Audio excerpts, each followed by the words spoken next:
Hello, my name is Jamil Ibrahim, and in this video I want to share with you why I decided to revert back to Islam.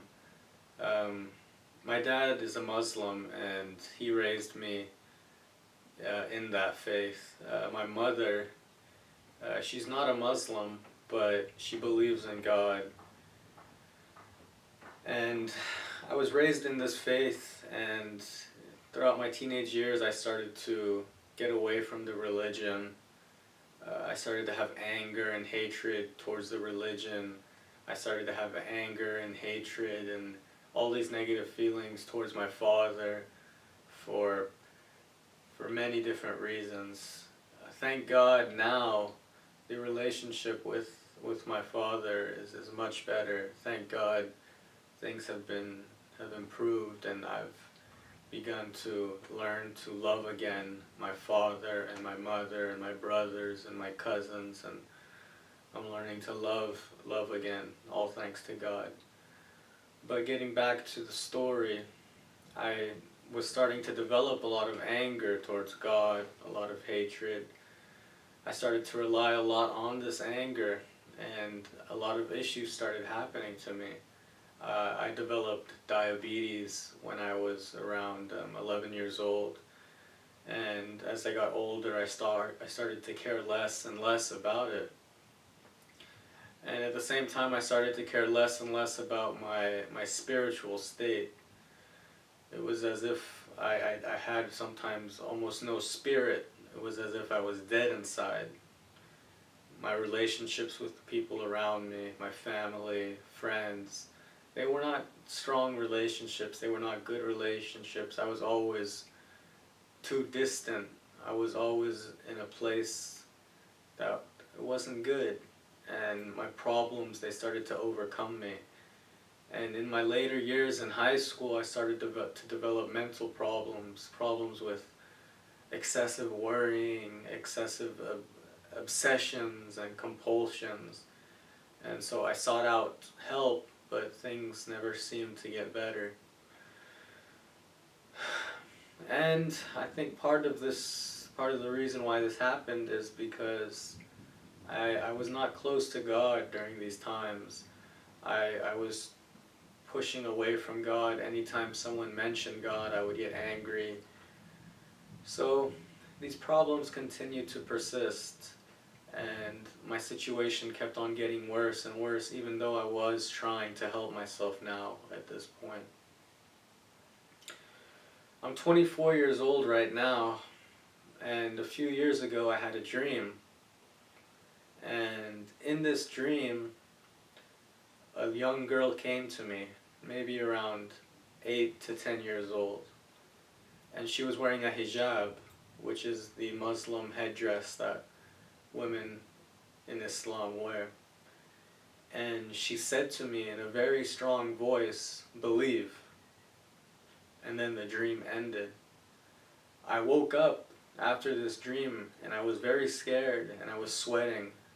And I didn't know what to make of the situation. I was confused. I didn't know what to make of it. So I just went back to sleep, and I kind of forgot about the dream the next few days, the next few weeks. And then I went back to resorting to my anger, resorting to this rage inside me, resorting to all these frustrations that I had. Why me? Why do I have to go through all this pain and suffering, this mental suffering?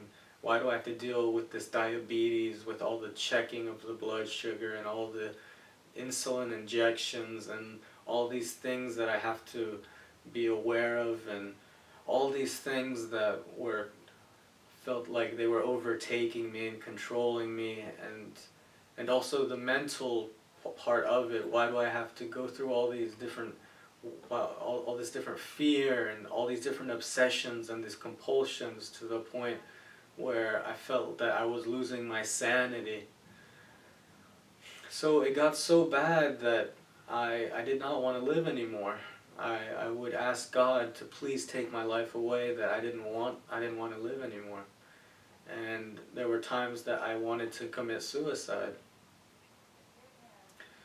So time passed, and things kept on getting worse and worse, and then it got to the point where I just could not take it anymore. And I thought to myself, what can I do? What can I do? And that's when I felt that what I should do, and which is what I did do, is decide to get closer to God.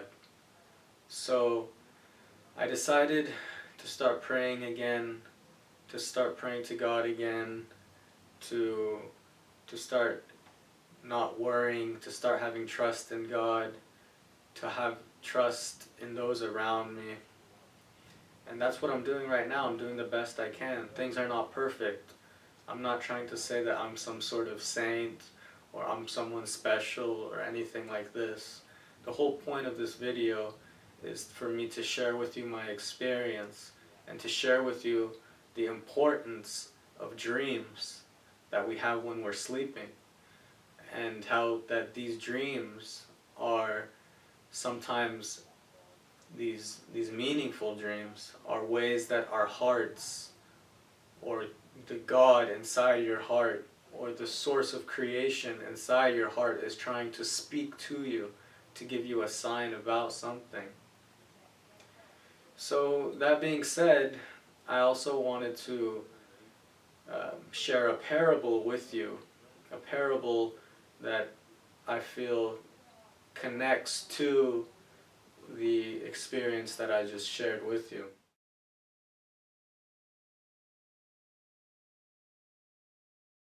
So I wanted to share this parable with you because it relates to the experience that I had about following my own dream.